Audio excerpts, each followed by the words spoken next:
Yo, what is going on, everybody? It's Juan Solo here with A Squad Gaming, and welcome back to the channel. Thank you all so much for tuning in today for some more Tom Clancy's The Division 2. So in today's video, we're going to be talking about some brand new information surrounding Division 2's first raid, and we have a bunch of details about the raid that has been leaked by data miners, and this post originally went up over on Reddit, and I'm actually reading from an article over on Screen Rant. I will link the article down in the description below for those of you guys who want to check it out for yourselves, but we're going to be talking about a bunch of leaked information surrounding the Division 2's first raid, which is called Dark Hours. So for those of you guys that don't know, raids are going to be coming to the Division 2.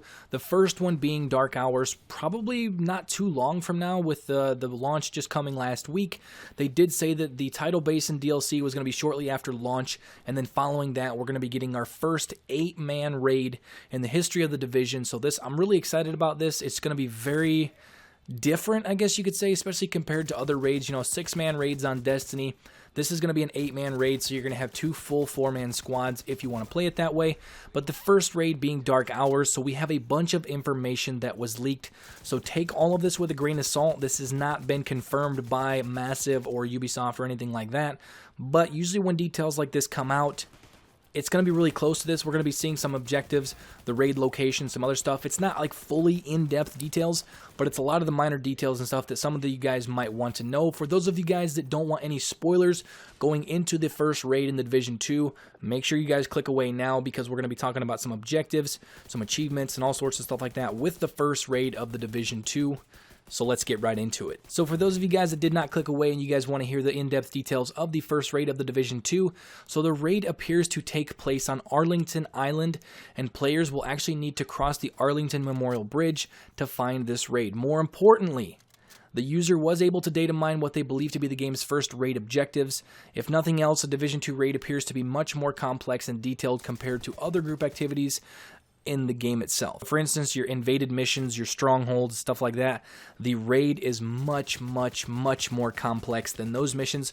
So here is actually the list of the objectives that we know about so far in the actual raid itself.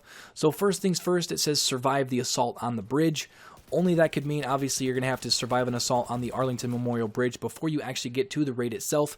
Next says find the stolen GPS coordinates. So this might be meaning you need to find these coordinates to find an actual location to get into the raid itself, or get into a building or something like that to start the raid. Next, we have protect the named agent on your team. So this means that one of the 8 players that are going to be on these teams in the raids is going to be a high-value target that you're going to need to protect. Whether or not you get to choose who that person is, or it randomly gets to choose, once you start the raid, it randomly selects one person to be like the, high-value target that you must protect at all costs. We don't know, but that does seem like a little bit of a twist that I'm actually really excited. That gives it a little bit more, you have to be tactical, you have to communicate and stuff like that to make sure that you protect the high-value target. Next, we have confirm the kill of second-hand lieutenant. So this is probably going to be the first named enemy that you're going to be coming across in the raid itself.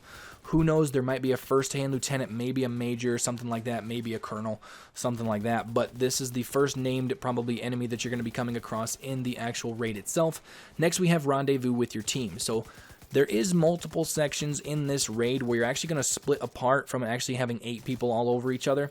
So this might be on the bridge or something. You get separated from the other squad, and this is where you're going to kind of rendezvous back together. So next it says survive the blackout attack. So when I heard this, the first thing that I thought of was like some jammers, or maybe even an EMP that goes off and basically makes it so that all of your equipment, everything that you can do as an agent, because a lot of that's electronic, it's going to make it so you can't do that. It's going to be you, your teammates, and your weapons. They're going to have to try to survive this attack. That would be pretty cool because, yes, the Division 2 is based around a lot of technology that the agents have. It would be kind of cool to kind of take you back and basically make it, best person, with your guns and stuff like that, gun skill, communication, stuff like that, not all your fancy skills. Maybe that's what it is. That's not exactly, that's not confirming that's what it is. That's just my personal opinion. Next, we have find the activation code. So this is just another little quest thing here that's going to be in the raid. We have to find the activation code, whether or not that's for a door or a gate, or to deactivate something like that, or activate something. Obviously, it's an activation code. Next, we have extract your team to safety. So this, I don't know if this is like the first part of the raid, because there are actually a few objectives after this, but maybe you have to extract your team to safety, get off of Arlington Island or something like that. But next, we have split teams and flank the target. So this is another section here where you're actually going to spread out into 2 teams of 4 and flank some sort of target, whether or not it be a named NPC, which it probably would be if it says something like this. Maybe it's another vehicle, like one of the, I believe it was one of the strongholds. You actually had to take down a vehicle. Maybe it's a vehicle that we have to take down. Next, we have stop the convoy from leaving the runway. So this is probably going to be over at the actual airport itself, and stop a convoy from leaving the runway. So whether or not it's an actual vehicle convoy that's trying to leave the runway and, you know, go out into the city, or it's a plane or something like that that's trying to leave the runway, or it's a giant group of like named NPCs and a bunch of high value targets and stuff like that that you're going to have to take down. But obviously there we're going to be taking down some sort of convoy and trying to stop it from leaving the runway. And last but not least, it says take out the bombardiers from high ground. So this kind of makes me believe, like, I think one of the, I don't think it was a stronghold mission, but it was one of the missions that we did, just a regular main story mission. There was a couple of guys that had like turrets that would kind of rain down mortars. So I'm not sure if that's kind of hinting at this. We're going to have a group of mortars, a couple mortar teams or something like that, that we're going to have to take out. There's not necessarily, these aren't necessarily in any particular order. This is the order that they are on the article, but it doesn't mean that these are the order that you're going to actually complete them in the raid. It kind of would make sense that extract your team to safety would be the last one, but those are basically the main objectives that we have so far surrounding the Dark Hours raid in the Division 2. So next we're going to be talking about a few of the achievements that are going to be in this raid itself. So one of the achievements is relating to cross the bridge that takes players to the raid, and then also some of the achievements that you're actually going to be getting by doing things in the raid itself. So the first one is called Relentless, and it says make it through the bridge in 1 hour or less. The first thing that comes out of this for me is this raid is going to be extremely long, because if you remember all the way back at the original like objective, it said survive the assault on the bridge. This one says make it through the bridge in 1 hour or less. So if we're going to be literally stuck on this bridge for an hour, that's going to be insane, because that's just the very, very first part of this raid. Me personally, I have a family. Hopefully these raids aren't going to take 6 to 8 hours a piece. That would be kind of annoying, especially if you had to die or something like that and you had to repeat sections of the raid. Only time will tell, but from the looks of it definitely indicates that this raid is going to be taking at least a few hours to complete. Next, we have extreme measures. So it says have your most kills with the signature weapons. So out of all the weapons that you have on you, if you have more kills with your signature weapons than anything else, you're going to get the Extreme Measures achievement. Next, we have Reminder of Me, and it says kill any of the hunters who killed you before. So I don't know if this means, obviously that does confirm that we're going to be having hunters in the actual raid itself, which I'm really excited about. Hunters are the toughest enemy that we ever see in the Division game itself, the Division universe, and we saw a lot of these in the Division 1, and now in the Division 2, we actually do see some hunters and stuff like that, but they do require you to do certain things to activate these characters so that they spawn in, and you can get some really cool masks and stuff like that if you take them down.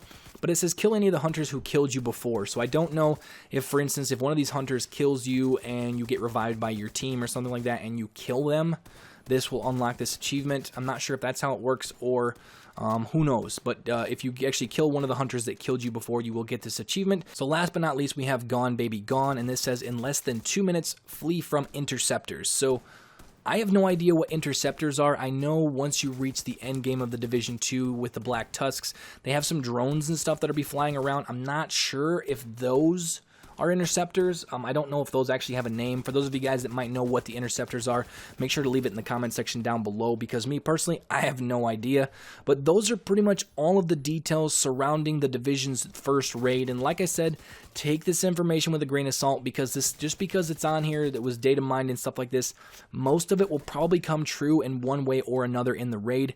It might be a little different when we actually get our hands on it, you know, once it actually releases. But for the most part, this information you do need to take with a grain of salt. It might not all be spot on, but for the majority of it, it's probably pretty close to what we're going to be seeing in the Dark Hours DLC, which is the first raid. And who knows how many raids we're going to get. Hopefully we get maybe 3 or 4 raids. That would be pretty cool, especially if this has some replay value. Obviously playing it on different difficulties and stuff like that. Playing it with 8 people, that alone has some replay value, because unless you're playing it with the same 8 people over and over and over again. But overall, guys, that's pretty much going to do it for the video. Let me know your thoughts in the comment section down below. Are you guys as excited about this raid raid.